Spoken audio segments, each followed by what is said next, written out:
सखाराम नावाचा एक शेतकरी होता. एका छोट्याशा गावामध्ये तो राहत असतो. गावाच्या बाहेर शेतामध्ये त्याचं छोटंसं घर होतं. त्याच्या नावावर 2-3 एकर शेती होती. दोघे नवरा बायको शेतीमध्ये कष्ट करायचे आणि आपला संसार करायचे. शेतीला जोडधंदा म्हणून त्याने 2-3 गायी पाळल्या होत्या. गायींचे दूध तो डेअरीमध्ये घालत असे. त्यातूनही त्याला थोडाफार पैसा मिळत असे. शेती करत असताना त्यांना अपेक्षित असे यश मिळत नसे. बऱ्याच वेळा तर नुकसानच सहन करावे लागे. तरी देखील ते दोघे शेतीमध्ये घाम गाळत असत. एक दिवस तो शेतकरी सखाराम गावामध्ये गेला होता. गावामध्ये असणाऱ्या बियाण्यांच्या दुकानांमधून त्याने सोयाबीन बियाणे खरेदी केले आणि तो घरी आला आणि बायकोला म्हणाला, आज आणि उद्या आपण सोयाबीनची पेरणी करू. मी बियाणे आणले आहेत. तसं पाणी कमीच आहे, पण बघू पाऊस पडला तर निघीन चांगलं पीक. पेरणीपुरतं आहे पाणी. त्याची बायको त्याला म्हणाली, ठीक आहे, माझं आवरलंच आहे. जाऊ आपण पेरणी करायला. आता आपण जेवण करून घेऊ. जेवण करून दोघे शेताकडे गेले. 2 दिवस दोघांनी खूप मेहनत केली आणि सोयाबीनची पेरणी केली. सोयाबीनचं पीक चांगले आले, परंतु पाणी कमी पडायला लागलं. दोघेही पावसाची वाट पाहायला लागले. खूप वाट पाहूनही पाऊस काही पडला नाही. सर्व शेतकरी पावसाची वाट पाहत होते. वाट पाहूनही पाऊस काही लवकर आला नाही. हातातोंडाला आलेलं पीक गेलं. सखाराम खूप दुःखी झाला. तो देवावर खूप रागावला. तो आपल्या देवघरातील देवासमोर जाऊन उभा राहिला व देवाला म्हणाला, देवा, किती मेहनत केली तरी तू प्रत्येक वेळेस आम्हा शेतकऱ्यांच्या पिकांचं नुकसानच करतोस. त्याचं बोलणं ऐकून देव त्याच्यासमोर येऊन उभा राहिला व त्याला म्हणाला, सखाराम, तुझ्या पिकाचं प्रत्येक वेळेस नुकसान होतं नाही, बऱ्याच वेळा फायदा देखील होत असतो. तर मी तुला सर्व शक्ती देतो. तू स्वतः तुझ्या पिकांचं संरक्षण कर आणि योग्य अशा प्रकारे पिकाचे उत्पादन घे. कारण तुला मी जे करतोय ते योग्य वाटत नाही. पिकाला भाव मिळत नाही, यामध्ये मनुष्याचा देखील दोष आहे. तू आता पुढील बाजरीचे पीक घेणार आहेस, तर ते उत्तम प्रकारे घेऊन दाखव. त्यासाठी असणारी सर्व शक्ती मी तुला देत आहे. असे म्हणून देव अदृश्य झाले.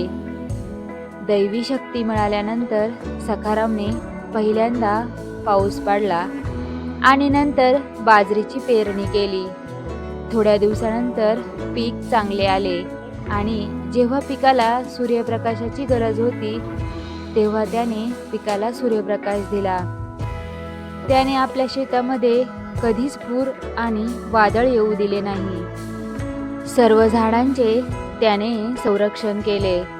झाडांना व्यवस्थितपणे मोठे झाल्यानंतर त्यांना कंचे दिसायला सुरुवात झाली. सर्व शेतात चांगले बाजरीचे पीक आले. परंतु सखाराम सर्व झाडांची अगदी बारीक बाळाप्रमाणे काळजी घेत होता. जास्त ऊन त्यांना देत नव्हता किंवा जास्त वारा सुद्धा लागू देत नव्हता. असेच काही दिवस गेले. सर्व बाजरीचे पीक काढायला आले. त्याने आणि त्याच्या बायकोने मिळून बाजरी काढायला सुरुवात केली. सर्व बाजरीची कणसे काढून एकावर एक ढीग लावला. सखारामने बाजरीची कणीस फोडून पाहिले तर आतमध्ये दाणेच नव्हते, तर काही कणसांमध्ये धान्य अगदी छोटे छोटे होते. एवढी काळजी घेऊन देखील बाजरीचे पीक काही बरोबर आले नाही. सखाराम आणि त्याच्या बायकोला खूप आश्चर्य वाटले. एवढी काळजी घेऊन देखील पीक का आले नाही याचा ते दोघे विचार करत होते. सखाराम आणि त्याच्या बायकोने देवाचा धावा केला. देव त्यांच्या समोर येऊन उभे राहिले. सखाराम देवाला म्हणाला, देवा, तुम्ही मला सर्व शक्ती दिली. मी या सर्व पिकांची खूप काळजी घेतली. त्यांना सर्व हवं नको ते पाहिलं, परंतु तरीही काही कणसांमध्ये छोटे दाणे आहेत, तर काही कणसे अगदी रिकामी आहेत. देवा, एवढी काळजी घेऊन देखील मला पीक चांगले आले नाही. देव सखाराम आणि त्याच्या बायकोला म्हणाले, अरे, मी तुला सर्व शक्ती दिली होती, परंतु तू झाडांची खूप काळजी घेतली. त्या झाडांना स्वतः कष्ट करण्याची ताकदच तू हिरावून घेतली. सूर्यप्रकाश, पूर, वादळ यांपासून संरक्षण करण्याचे ताकदच त्यांच्यामध्ये निर्माण झाली नाही. जेव्हा ही झाडे या सर्व संकटांचा सामना करतात, त्यावेळी एक वेगळी शक्ती उत्पन्न होते आणि ती या दाण्यांच्या रूपाने प्रगट होत असते. परंतु तू या झाडांना तो संघर्ष करू दिला नाही. त्यामुळे ही सर्व झाडे रिकामीच राहिली. मी सर्व पिकांना त्यांच्या आयुष्यात येणाऱ्या संकटांना सामोरे जाण्याची प्रेरणा देतो.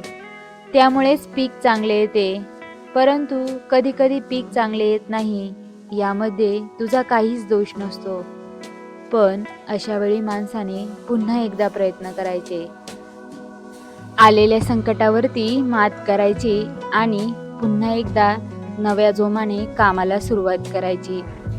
तुम्हा शेतकऱ्यांना हे काही नव्याने सांगण्याची गरज नाही, कारण तुमच्यासारखे धैर्यवान आणि जगाचे पालनपोषण करणारे तुम्हीच आहात.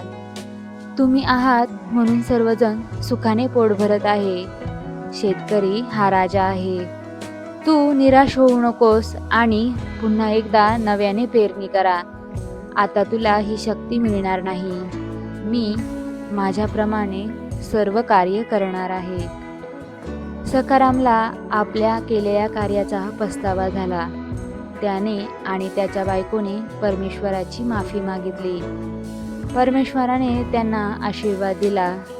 त्या दोघांना आता आपली चूक कळली होती. आयुष्यामध्ये संघर्षाशिवाय पर्याय नाही. सखाराम आणि त्याच्या बायकोने पुन्हा एकदा नव्याने सुरुवात करण्याचे ठरवले आणि परत एकदा नवीन मालाची पेरणी करण्याची योजना आखली आणि पुन्हा एकदा नव्याने कामाला सुरुवात केली.